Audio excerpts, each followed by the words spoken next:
এইমাত্র বিরাট পরিবর্তন হলো ঘূর্ণাবর্তের। দীঘার সমুদ্রে জারি হলো হাই অ্যালার্ট। ইতিমধ্যেই দক্ষিণবঙ্গের বেশ কয়েকটি জেলাতেও বৃষ্টিপাতের পূর্বাভাস দিল আলিপুর আবহাওয়া দপ্তর। তো বন্ধুরা, কোন কোন জেলাগুলিতে মূলত বৃষ্টিপাতের সম্ভাবনা রয়েছে, এই মুহূর্তে দীঘার সমুদ্রে হাই অ্যালার্ট কেন জারি করা হলো, ঘূর্ণিঝড়ের কি কোনো সম্ভাবনা রয়েছে, সমস্ত কিছু ডিটেলস এই লাইভ আপডেটে আপনাদের সামনে তুলে ধরবো। তো এই ভিডিওটি আপনার জন্য খুবই গুরুত্বপূর্ণ হতে চলেছে। ভিডিওটিতে আপনারা প্রথম থেকে শেষ পর্যন্ত সঙ্গে থাকবেন এবং নতুন হয়ে থাকলে চ্যানেলটিকে সাবস্ক্রাইব করবেন এবং পাশের দেওয়া বেল আইকনটিকেও প্রেস করবেন এই ধরনের লেটেস্ট ভিডিওর আপডেটগুলো সর্বপ্রথম সবার আগে পাওয়ার জন্য। তো বন্ধুরা, আপনারা সরাসরি একদম লাইভ আপডেটে পরিষ্কারভাবে দেখতে পাচ্ছেন উপগ্রহ চিত্র থেকে এই মুহূর্তে দক্ষিণবঙ্গের বেশ কয়েকটি জেলায় আমরা ঘন কালো মেঘ দেখতে পাচ্ছি এবং কিছু কিছু জায়গায় বৃষ্টিপাতেরও সতর্কবার্তা রয়েছে।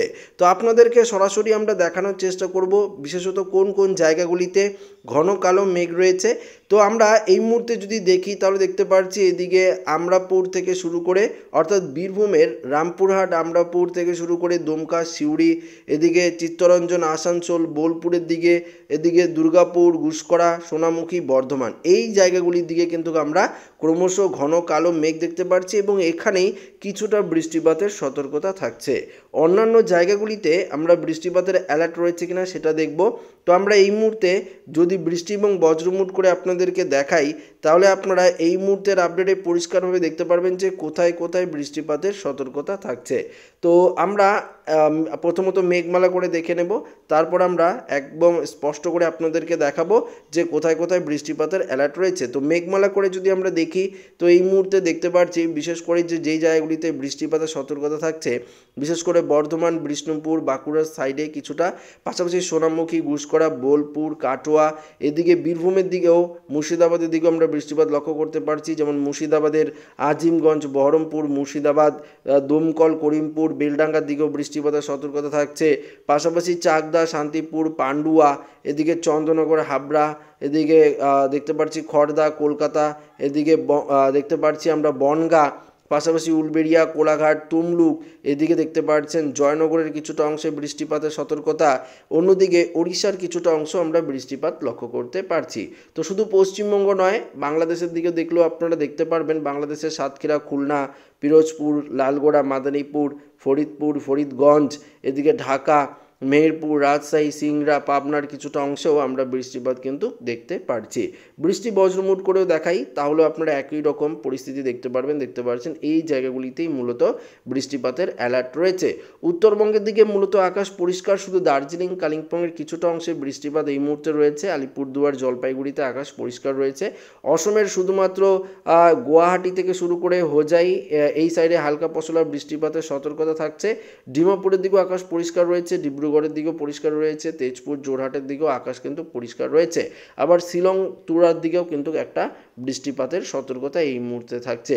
তো বুঝতেই পারছেন যে এই মুহূর্তে বেশ কয়েকটি জেলায় বৃষ্টিপাতের সতর্কতা থাকছে। একদম সন্ধ্যের দিকে যদি আমরা দেখি, সন্ধ্যের দিকে আমরা দক্ষিণবঙ্গের দিকে আকাশ কিন্তু মূলত পরিষ্কারই লক্ষ্য করতে পারছি। এদিকে বাংলাদেশের রাজশাহী এই জায়গাটিতে অর্থাৎ রাজশাহী থেকে শুরু করে মেহেরপুর, ঢাকার কিছুটা অংশে বৃষ্টিপাত, আবার গুয়াহাটি, তেজপুরের কিছুটা অংশে হালকা পশলা বৃষ্টিপাতের অ্যালার্ট কিন্তু থাকছে, সেটা রাতের দিকে। রাতের দিকে দক্ষিণবঙ্গে বৃষ্টিপাত নেই, উত্তরবঙ্গের দিকেও নেই, তবে অসমের ডিব্রুগড়ের সাইডে একটা বজ্র বিদ্যুৎ সহ বৃষ্টিপাতের অ্যালার্ট কিন্তু রয়েছে, পরিষ্কারভাবে আপনারা দেখতে পাচ্ছেন। অন্যদিকে আগামীকাল যদি দেখি, আগামীকাল কিন্তু সেরকমভাবে বৃষ্টিপাতের সতর্কবার্তা নেই, হালকা পশলা বৃষ্টিপাতের অ্যালার্ট রয়েছে, তাও আবার অসমের দিকে।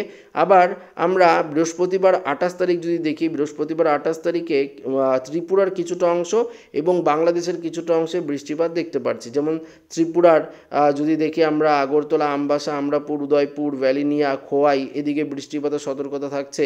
অন্যদিকে যদি আমরা দেখি তাহলে বাংলাদেশের চট্টগ্রাম বিভাগটা, ময়মনসিংহের দিকে কিছুটা বৃষ্টিপাত, উত্তরবঙ্গের দিকে মূলত আকাশ আমরা পরিষ্কারই দেখতে পাচ্ছি। দক্ষিণবঙ্গে সেভাবে বৃষ্টিপাতের সতর্কতা বার্তা কিন্তু নেই। অর্থাৎ আকাশ কিন্তু মূলত পরিষ্কারই আমরা দেখতে পাচ্ছি বৃহস্পতিবার। এবার শুক্রবার দিনের আপডেটে যদি চলে যাই, শুক্রবার দিনও দেখতে পাচ্ছি হালকা ছিটেফোঁটা বৃষ্টি হলেও হতে পারে, সেটা বাংলাদেশ ত্রিপুরার কিছুটা অংশে। অন্যান্য জায়গাগুলিতে কিন্তু আকাশ মূলত পরিষ্কারই রয়েছে। আবার 30 তারিখ থেকে কিছুটা দক্ষিণবঙ্গে আমরা দেখতে পাচ্ছি যে বৃষ্টি প্রবেশ করতে পারে। 30 তারিখ শনিবার দিন দেখতে পাচ্ছি বর্ধমানের বেশ কয়েকটি জেলায় হালকা পশলা বৃষ্টি হতে পারে। এদিকে উত্তরবঙ্গের জলপাইগুড়ি, দার্জিলিং, কালিম্পংয়ের কিছুটা অংশে এবং অসমেরও কিছুটা অংশে, বাংলাদেশেরও কিছুটা অংশে হালকা পশলা বৃষ্টিপাতের একটা সতর্কতা থাকছে। বাংলাদেশের ঢাকা, এদিকে খুলনা, এদিকে বরিশালের কিছুটা অংশে 30 তারিখ বৃষ্টিপাত হতে পারে। উত্তরবঙ্গের দিকেও হালকা মেঘ কিন্তু রয়েছে আমরা দেখতে পাচ্ছি। তবে 31 তারিখে অসমে বজ্রবিদ্যুৎ সহ বৃষ্টিপাত এবং বাংলাদেশের পূর্ব সাইডটাতে যদি আমরা দেখি তাহলে কিন্তু দেখতে পাচ্ছি বাংলাদেশের পূর্ব দিকেও কিন্তু বৃষ্টিপাত লক্ষ্য করতে পারছি। তো বুঝতেই পারছেন যে একদম 31 তারিখ পর্যন্ত আপডেটে যদি আপনাদেরকে দেখাচ্ছি, পরিষ্কার দেখতে পাচ্ছেন যে বৃষ্টিপাতের যে সম্ভাবনা দক্ষিণবঙ্গে নেই বললেই চলে। বিশেষ করে বৃষ্টিপাতের সম্ভাবনা বাংলাদেশ এবং ত্রিপুরার কিছুটা অংশে রয়েছে এবং অসমে আমরা দেখতে পাচ্ছি বজ্রবিদ্যুৎ সহ বৃষ্টিপাতের সতর্কবার্তা, সেটা কিন্তু অসমের দিকে রয়েছে। পরিষ্কার দেখতে পাচ্ছেন যে অসমে বজ্র বিদ্যুৎ সহ বৃষ্টিপাতের অ্যালার্ট এই মুহূর্তে আমরা দেখতে পাচ্ছি। তাছাড়া অন্যান্য জায়গাগুলিতে আকাশ আগামী কয়েকদিন পর্যন্ত মূলত পরিষ্কারই আপনারা বলতে পারেন। তবে এই মুহূর্তে বেশ কয়েকটি জেলায় হালকা মাঝারি বৃষ্টিপাত হচ্ছে, সেটা কিন্তু আপনারা পরিষ্কার দেখতেই পালেন। আবহাওয়া দপ্তরের তরফ থেকে এমনটাই জানানো হয়েছে। তাপমাত্রার আপডেটে চলে যাব, তারপর আমরা ঘূর্ণিঝড়ের আপডেট নিয়ে আপনাদেরকে বিস্তারিতভাবে জানাবো যে ঘূর্ণিঝড়ের কতটা সম্ভাবনা রয়েছে এবং ঘূর্ণিঝড়কে নিয়ে আবহাওয়া দপ্তর কী জানালো। দক্ষিণবঙ্গের তাপমাত্রা মূলত ঊর্ধ্বমুখী রয়েছে। গত দুদিন থেকে আমরা যদি দেখি দক্ষিণবঙ্গের তাপমাত্রা 35 থেকে 36 ডিগ্রি আমরা দেখতে পাচ্ছি, আজকেও তাই। এদিকে যদি দেখি পশ্চিম মেদিনীপুরের দিকেও তাই দেখতে পাচ্ছি, 35 ডিগ্রি। কলকাতার দিকেও দেখতে পাচ্ছি আমরা যে 31-32 ডিগ্রি রয়েছে। হাওড়া হুগলির দিকেও তাই। এদিকে পুরুলিয়ার দিকে আবার ঊর্ধ্বমুখী তাপমাত্রা 36 ডিগ্রি রয়েছে, বাঁকুড়ার দিকে 32, দুর্গাপুর, বর্ধমানের দিকে 33, নদিয়ার দিকেও 32, আবার মুর্শিদাবাদের দিকেও 33 ডিগ্রি রয়েছে। বীরভূমের সিউড়ি থেকে শুরু করে দেখতে পাচ্ছেন 34 ডিগ্রি তাপমাত্রা। এদিকে দেওঘর, এদিকে গুড্ডা দেখতে পাচ্ছেন, এই যে জায়গাগুলিতে এদিকেও তাপমাত্রা ঊর্ধ্বমুখী রয়েছে। আবার মালদায় 31 ডিগ্রি, দিনাজপুরে 30 ডিগ্রি, কোচবিহার, আলিপুরদুয়ারে অনেকটাই তুলনামূলক তাপমাত্রা কম দক্ষিণবঙ্গের তুলনায়, 24-25 ডিগ্রি সেলসিয়াস তাপমাত্রা রয়েছে। অসমের গোয়ালপাড়া, গুয়াহাটি 27-28 ডিগ্রি রয়েছে, তেজপুরে রয়েছে এবং ডিব্রুগড়ে 22 ডিগ্রি রয়েছে। ডিব্রুগড়ে যেহেতু বৃষ্টিপাতের সম্ভাবনা। অন্যদিকে আমরা বাংলাদেশের পূর্ব দিকে যদি দেখি সিলেটের 30 ডিগ্রি, মৌলভীবাজার, লখাই, কিশোরগঞ্জ, ময়মনসিংহ, মদন এদিকেও 30 ডিগ্রি রয়েছে। ঢাকায় শুধুমাত্র 32 ডিগ্রি সেলসিয়াস তাপমাত্রা, কুমিল্লাতে 33, আবার এদিকে চিটং, মহেশখালীর দিকে 35 থেকে 36 ডিগ্রি সেলসিয়াস তাপমাত্রা রয়েছে।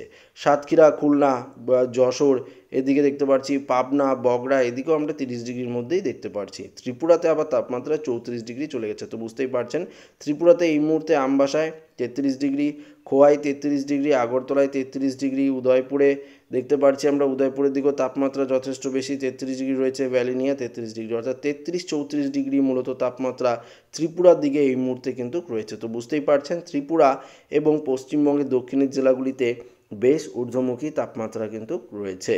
তো আমরা একদম ঘূর্ণিঝড়ের আপডেটে চলে যাই এবং দেখার চেষ্টা করি যে ঘূর্ণিঝড়ের কোনো সম্ভাবনা রয়েছে কিনা। বঙ্গোপসাগরে আমরা ঘূর্ণাবর্ত লক্ষ্য করতে পারছি, সেটা আগেই আপনাদেরকে বলছিলাম। এই ঘূর্ণাবর্তটি দেখি আস্তে আস্তে এই ঘূর্ণিঝড়ে পরিণত হয় কিনা।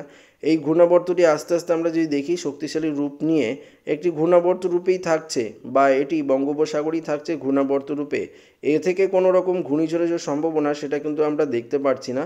তবে আবহাওয়া দপ্তর জানিয়ে দিয়েছে যে এই ঘূর্ণাবর্তটি আস্তে আস্তে কিন্তু নিম্নচাপে পরিণত হতে পারে এবং নিম্নচাপ থেকে পরবর্তীতে কিন্তু ঘূর্ণিঝড়ের চেহারাও নিতে পারে। এবং ঘন্টায় যদি আমরা দেখি তাহলে দেখতে পারবো এর যে হাওয়ার গতিবেগ, সেই হাওয়ার গতিবেগ থাকতে পারে ঘন্টায় 170 থেকে 200 কিমি গতিবেগ নিয়ে। এটা কিন্তু ক্রমশ উপকূলে আছড়ে পড়ার তীব্র সম্ভাবনা রয়েছে।